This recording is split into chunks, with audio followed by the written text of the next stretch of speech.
and everybody can mute.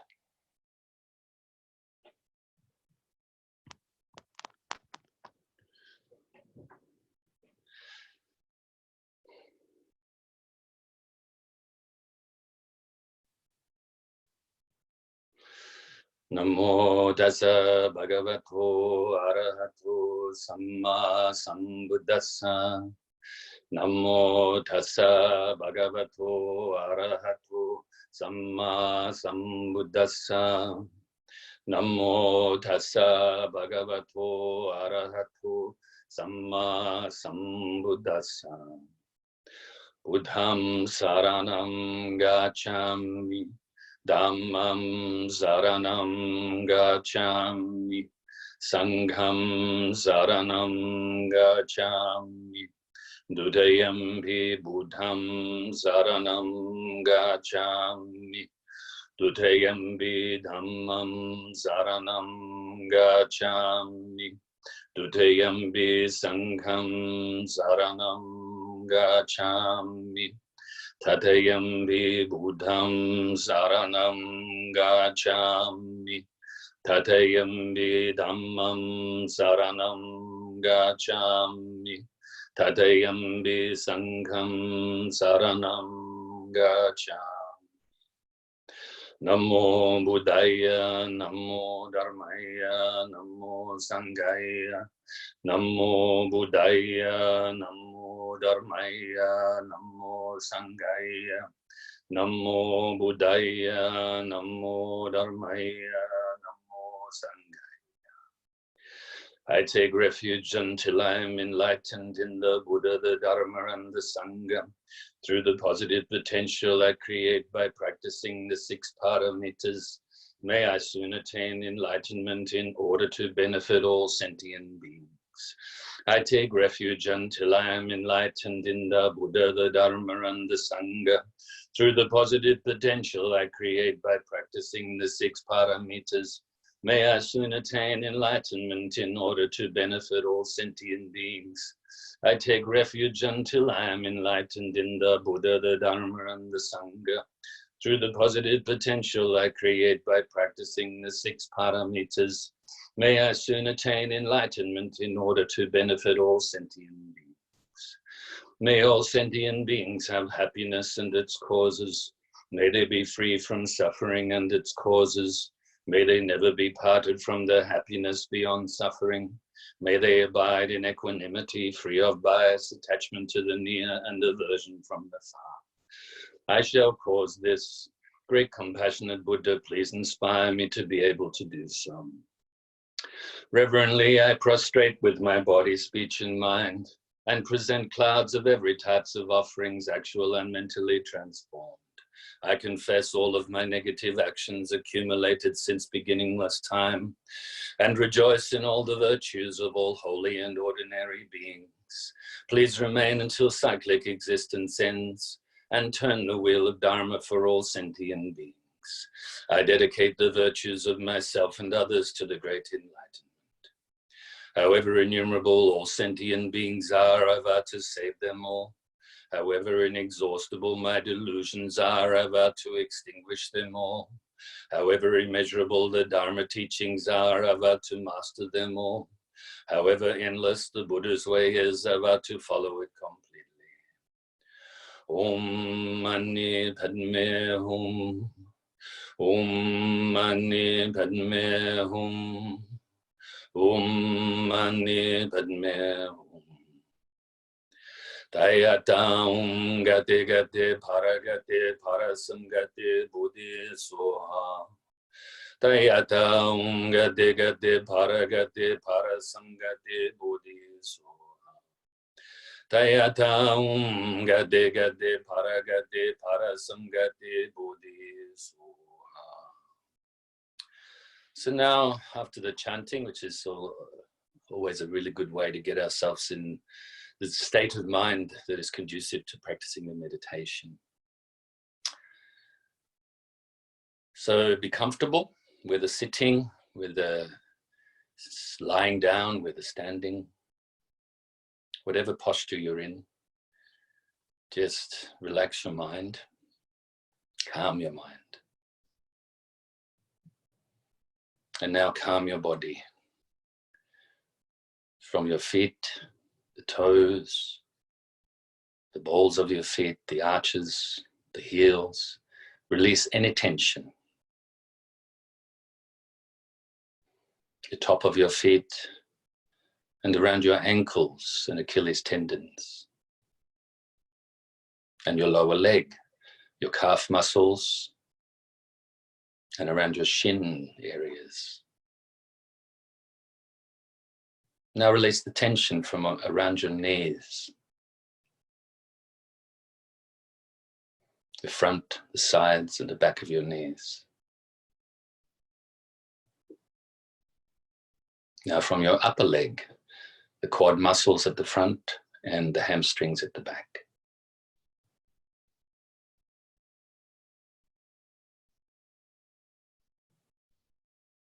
Now release from your midsection area, from the glute muscles, the groin muscles, and the hip flexors.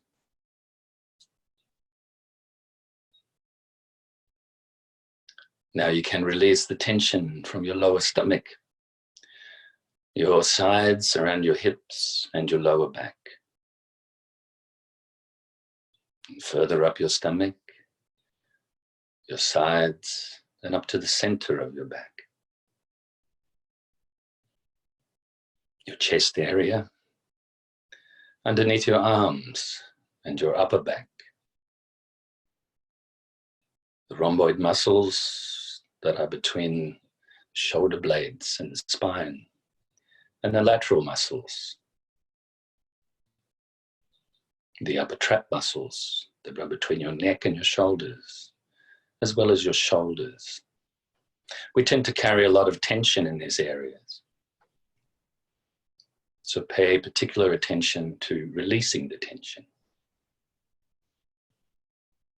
Your upper arms, biceps and triceps, your elbows, forearms, wrists, hands, fingers, and thumbs. I should point out that if you're finding it hard to release the tension, then on occasions a little bit of physical manipulation, a little bit of movement can help as well. Now bring your attention to release the tension from your neck, from the front, the sides, and the back of your neck.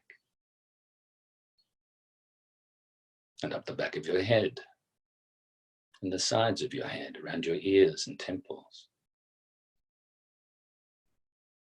And your face, around your cheekbones and cheeks, jaw, make sure you're not clenching your jaw.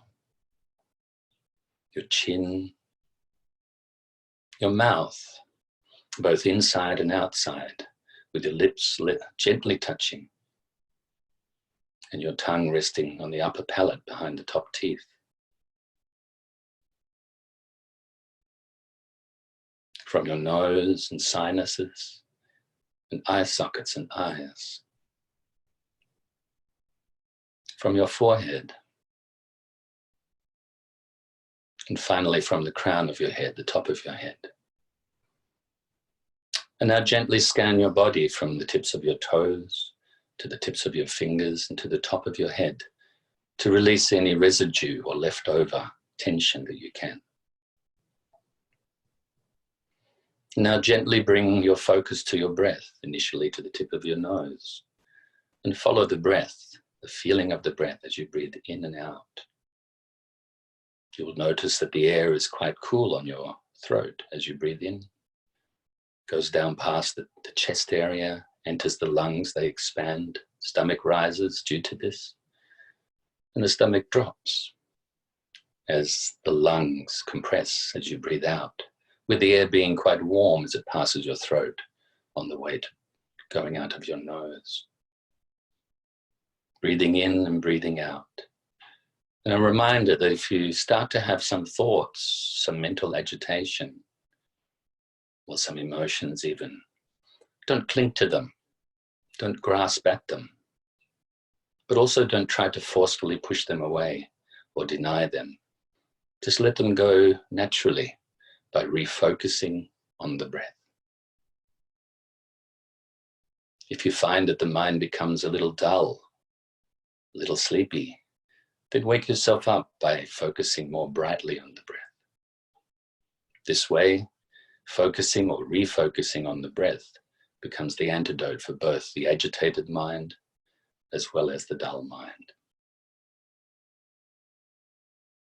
Now we will practice in silence for a few minutes.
Now we can feel very pleased with ourselves for practicing, although very brief. Any amount of practice of meditation is very good for us.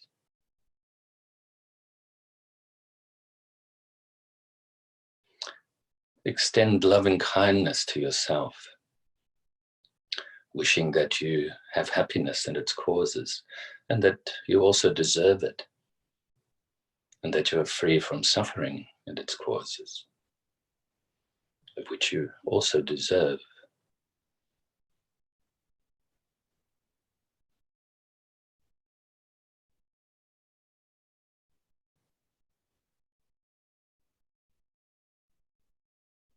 Filling your whole being with universal loving kindness.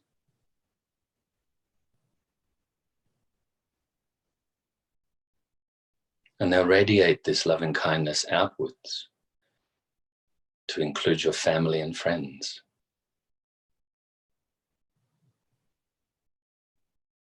Wishing that they have happiness and its causes, and are free from suffering and its causes.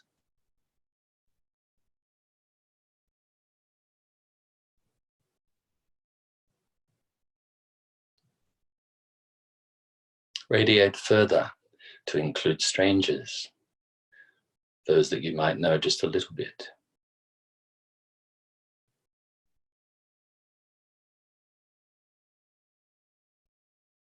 And now include enemies, that those people that you may regard as very difficult, very irritating. Wishing that all these people, including yourself still, have happiness and the causes of happiness, and are free from suffering and the causes of suffering.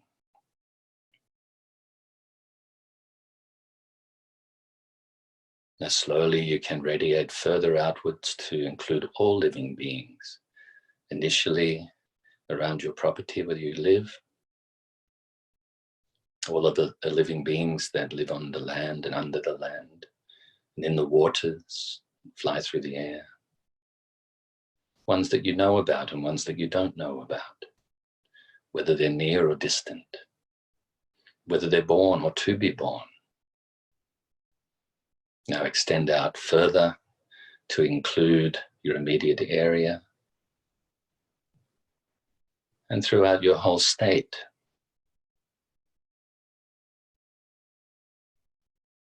Almost like a tidal wave of loving kindness taking over eventually the whole earth.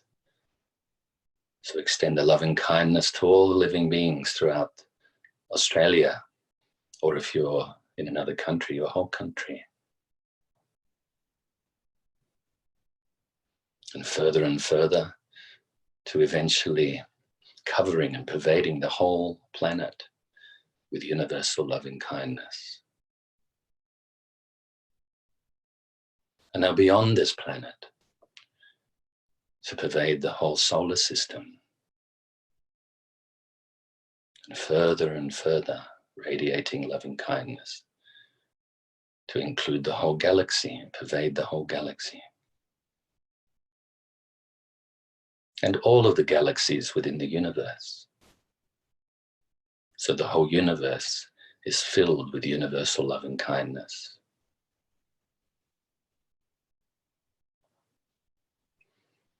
And now you can extend this loving kindness throughout infinite space. This immeasurable loving kindness, pervading everywhere without limit.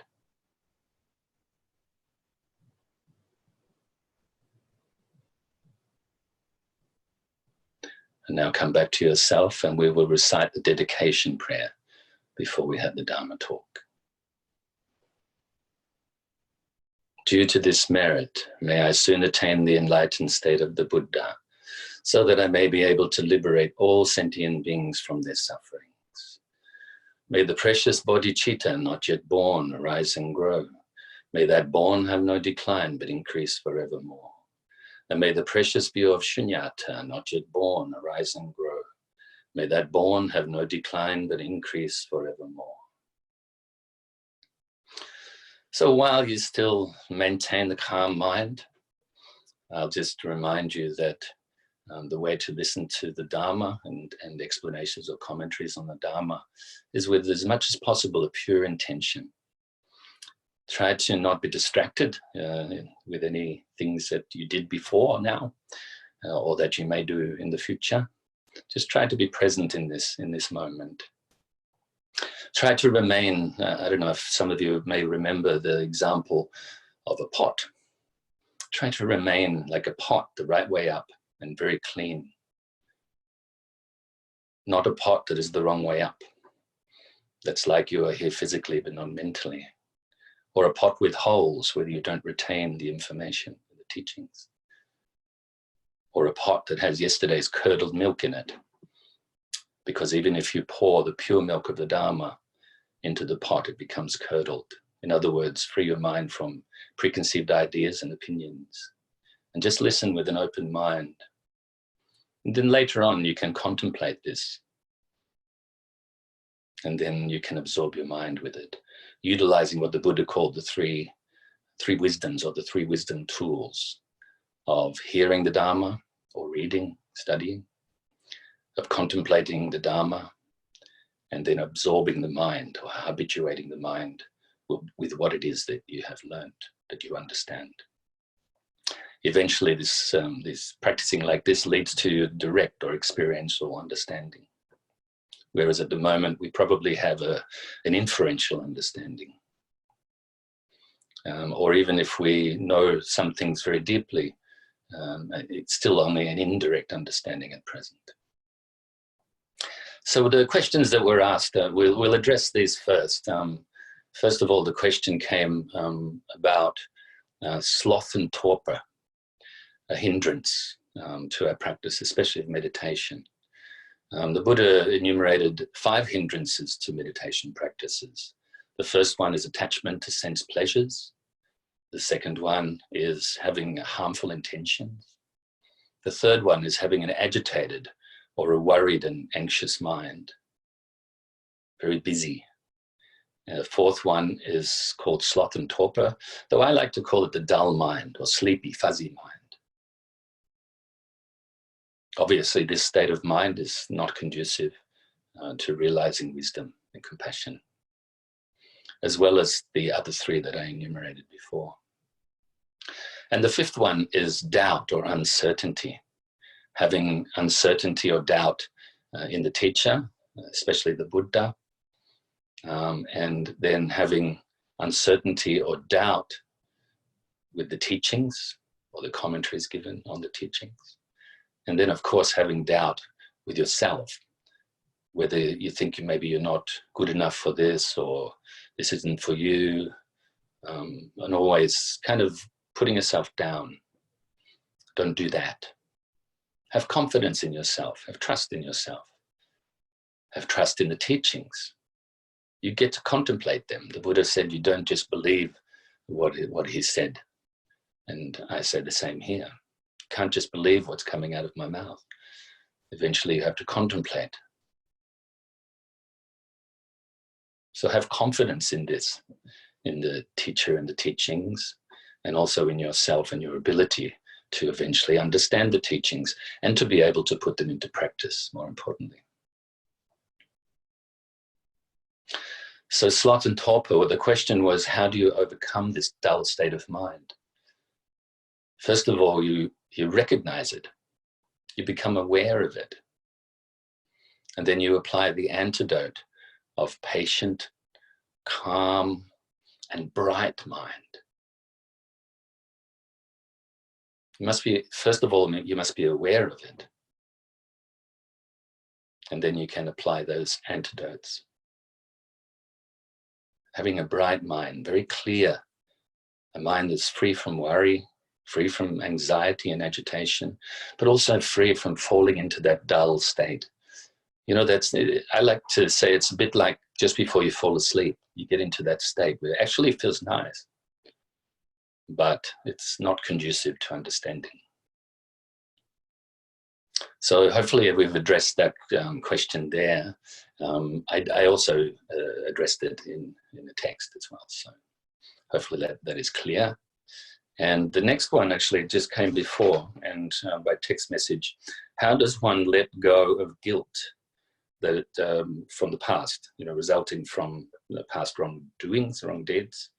And, you know, how do we do this? And it was also mentioned that, you know, sending love and compassion to yourself and moving on sounds very easy, but more difficult to do. Well, the first thing that you can do is actually have what I call positive regret. You know, actually recognize, once again, acknowledge the fact that maybe we have engaged in negative actions in the past, or for sure we have actually, because if we hadn't, we wouldn't be experiencing difficulties sometimes now. So we have caused these negativities. We did engage in them. There is a line in the prayer, where reverently I prostrate with my body, speech and mind. I confess all of my negative actions accumulated since beginning this time. Now, through previous lifetimes, we may not remember negative actions that we have engaged in. But we bring them to mind anyway, because for sure we have. And also the ones that we are maybe clinging to from this lifetime that we remember. It's important to, with repentance practice in Buddhism, to actually acknowledge that we have. Be honest to ourselves. Even though we may say these prayers with the thought of the Buddha in mind, or your teachers, or bodhisattvas. Actually, what you're doing is being honest to yourself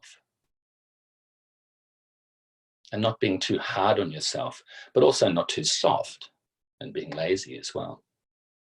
So having this positive regret is very important, and the first step to purifying the negativities or purifying negative karma. We have what we call the 4 powers of purification, of which this positive, non-clinging regret is the first. The second is called resolve, where you resolve not to engage in such actions again, or at very least, if they are very thick habits, then at very least to decrease the possibility of you engaging in these actions again, and eventually eradicating the possibility.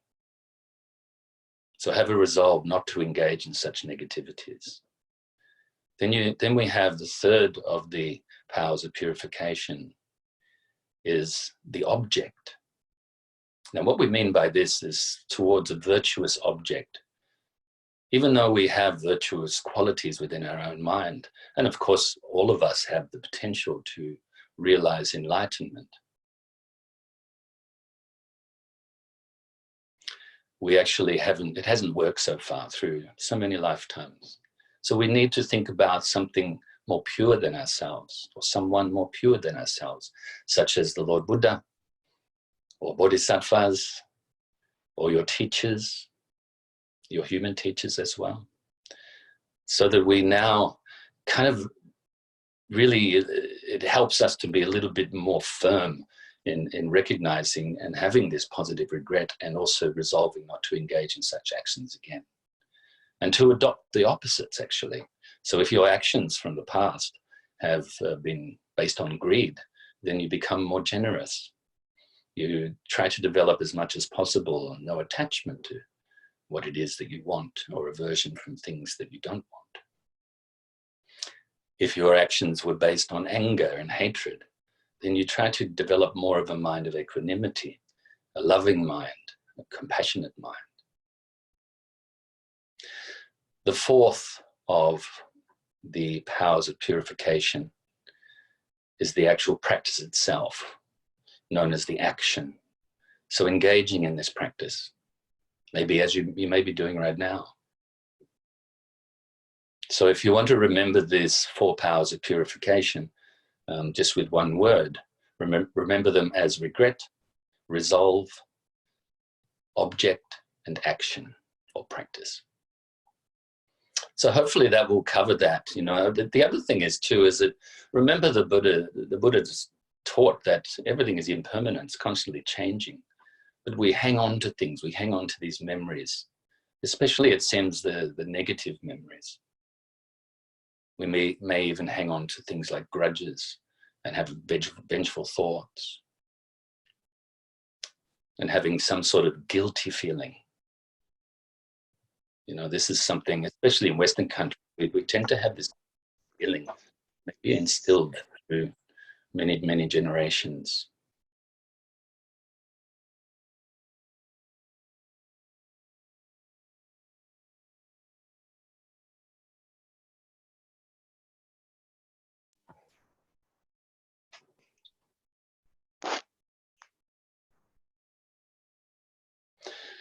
So I think that also the teaching on no self is very important. This teaching of no self, even though it's very deep, or emptiness of self, shunyata, very deep.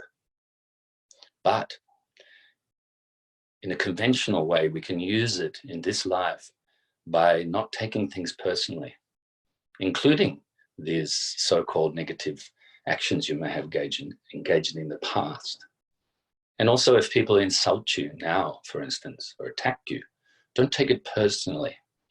You know, look after your state of mind. That is the first thing we have to do in our lives, is to look after our mind, because it's the source of all of our experiences. Without a mind, there is no experience. The body doesn't experience, the mind does. So I think maybe we've covered that for enough for now, I just have another couple of notes. First of all, I share with you, I had the contemplation after the last class myself. And for the people that, for you guys that have, attended the classes face-to-face, for some of you for a very long time, some more recently, that you remember that in the face-to-face class, we tend to have a lot of laughs. This is one thing I guess I miss from doing the face-to-face classes. And because I can't really laugh here by myself, I tell a joke, I don't know if you guys are laughing or not. So, I'd like to be able to, obviously one day we get back to doing face-to-face classes, but at the moment, obviously it's not possible. So we have to deal with this, especially for I say this to the experienced practitioners, that please be patient, I think that I mentioned last week about the foundations. And so if we're talking about foundations that you may well know very well, what this is doing is reinforcing this for you to contemplate again. Just make sure, always check your mind, make sure that you're not falling backwards into old habits and increasing and reinforcing old habits. So the other thing I wanted to mention, I just thought I'd mention that one, and of course we have a lot of Q&A, questions and answers in the face-to-face classes too, which is really, really good. We have a lot of fun with that. And I've mentioned the hindrances. So the other thing I'd like to mention today is right speech. Now, of course, we've spoken about the purpose of practice. The purpose of practice could be to calm the mind, it could be to relieve ourselves from sufferings, or to have happiness, or the ultimate goal of being enlightened, eventually realizing our true enlightened nature. Then we spoke about the methods on how to achieve this, or the techniques, which is the Buddha's teachings.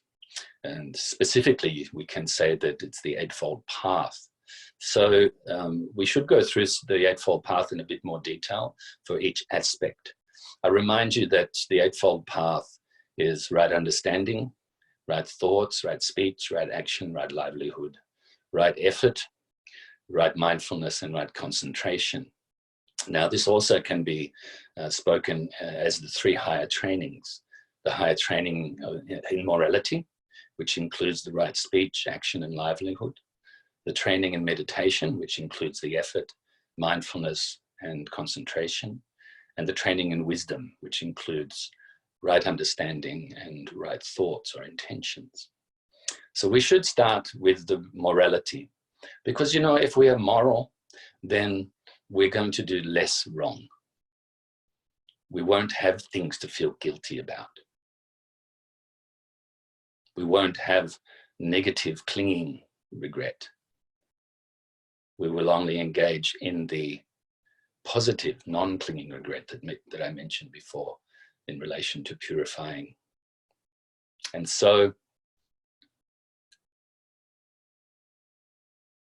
that will lead towards being able to have a mind that is more conducive to meditating. The meditation becomes easier.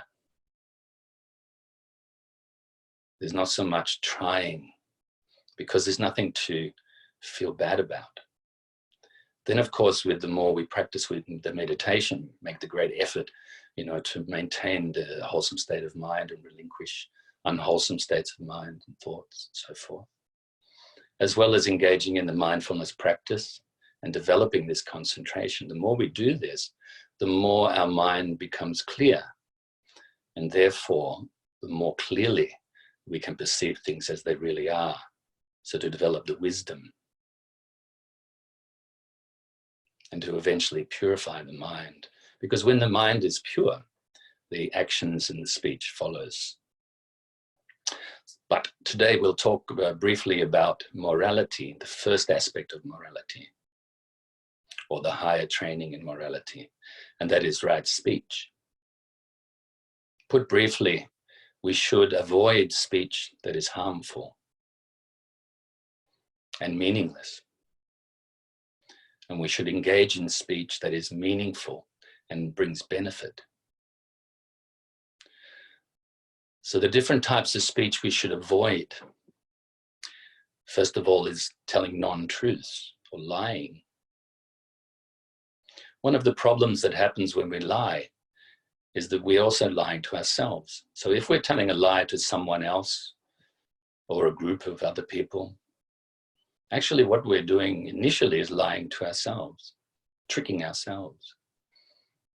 Eventually it can become so reinforced that we start to believe the lies. Or at very least we start to think that it's okay. We become numb to it. Then also we should avoid speech that slandering others, also known as divisive speech, speaking only to divide people, to put people down. We should also avoid using harsh language, because really it's not helpful, even if we're using it jokingly, that it's actually not helpful. We don't really know how the other person or people that we're talking with or talking to, we don't know how they're thinking. We should also avoid meaningless gossip, just talking about nothing important. Just talking either for the sake of talking